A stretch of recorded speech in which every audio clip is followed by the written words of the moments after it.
हिंदू धर्म में हरियाली तीज के व्रत को अधिक महत्वपूर्ण माना जाता है। इस दिन व्रत रखने से जीवन में खुशियां बनी रहती हैं। इस उपवास की पूजा में हमेशा व्रत कथा सुननी चाहिए। हरियाली तीज व्रत कथा को लेकर ऐसा कहा जाता है, एक बार महादेव और देवी पार्वती को अपने पूर्व जन्म की याद दिलाते हुए उन्हें कहते हैं कि हे पार्वती, तुमने मुझे पति के रूप में पाने के लिए कई वर्षों तक कठोर तप किया।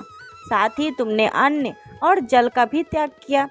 चाहे तपती गर्मी हो या भारी सर्दी या फिर हो बरसात, इन सभी मौसम का सामना करते हुए तुमने कठोर तप किया। इसके बाद मैं तुम्हें वर के रूप में प्राप्त हुआ। इस कथा को सुनाते हुए भगवान शिव आगे कहते हैं कि पार्वती, एक बार नारद मुनि तुम्हारे घर पधारे थे। तुम्हारे घर जाने के बाद उन्होंने आपके पिताजी से कहा कि मैं भगवान विष्णु के भेजने पर आया हूँ। भगवान विष्णु स्वयं आपकी तेजस्वी कन्या पार्वती से विवाह करना चाहते हैं। ये बात सुनकर पर्वतराज खुशी हो गए और उन्होंने शादी के प्रस्ताव को स्वीकार भी कर लिया। फिर ये खबर जब आपके पिताजी ने तुम्हें बताई तो तुम दुखी हुई।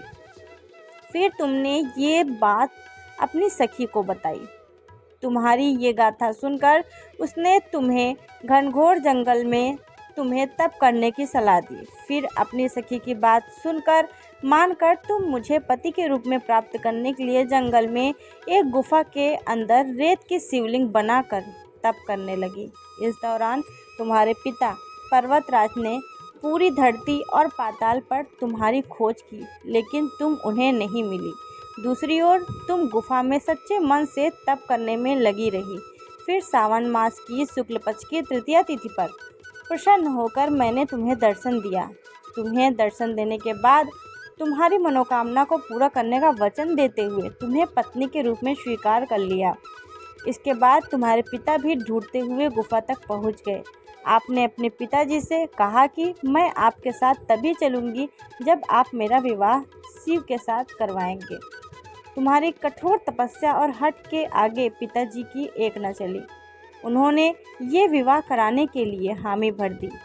कथा को सुनते ही भोलेनाथ ने कहा कि श्रावण तीज के दिन तुम्हारी इच्छा पूरी हुई और तुम्हारे कठोर तप की वजह से हमारा विवाह संभव हो सका।